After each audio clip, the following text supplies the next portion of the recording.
Rio, ele retrata, primeiro, não é uma pessoa, mas a questão mais importante é a própria cidade do Rio de Janeiro, que vai ser o principal objetivo, né, dos escritos do João do Rio. Nós vamos ter ele retratando o teatro, nós vamos ter ele retratando o carnaval, nós vamos ter ele retratando as ruas do Rio de Janeiro e a expansão urbana daquele momento. Ou seja, e fundamentalmente ele vai retratar o quê? Como se dizia na época, a gente carioca, né? As pessoas, as profissões, as religiões e daí por diante.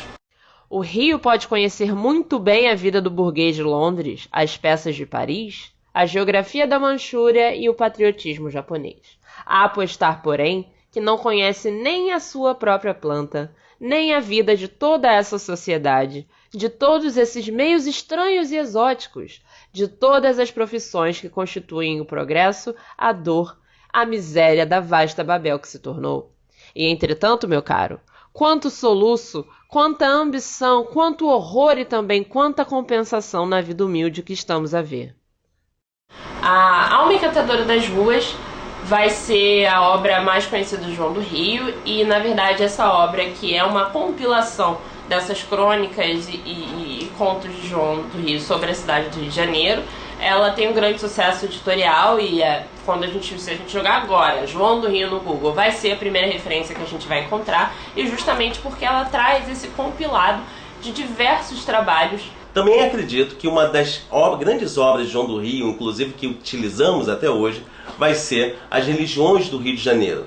Em As Religiões do Rio de Janeiro, João do Rio, ele acaba descrevendo, ele descreve efetivamente uma série de religiões que existem no Rio de Janeiro, desde a Igreja Católica até as religiões de matriz africana. Então, quando a gente percebe que a população gosta de consumir essa realidade, porque é o autor que está indo lá e descrevendo, ele acaba fazendo um grande sucesso.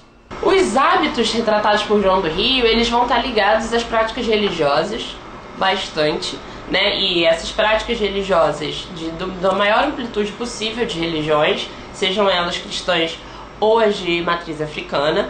Ele efetivamente visitava igrejas, visitava centros, então ele fazia essas crônicas baseadas justamente na experimentação. Ele vai também trabalhar com os hábitos de trabalho. A questão dos trabalhadores é uma coisa que eu gosto muito. Então ele vai falar, a ideia de você deixar essa cidade mais limpa, se criou uma profissão no Rio de Janeiro que eram os caçadores de ratos. Ou seja, a prefeitura pagava por cada rato que você levasse. Então ele vai retratar isso. Tem mais ideias aí também, que as pessoas acabavam criando ratos para vender para a prefeitura, isso é fato. Mas ele retrata isso, ele vai retratar os barbeiros, que ficavam, na verdade, nas ruas, e que era uma tradição ainda da colonial. Ele vai retratar, por exemplo,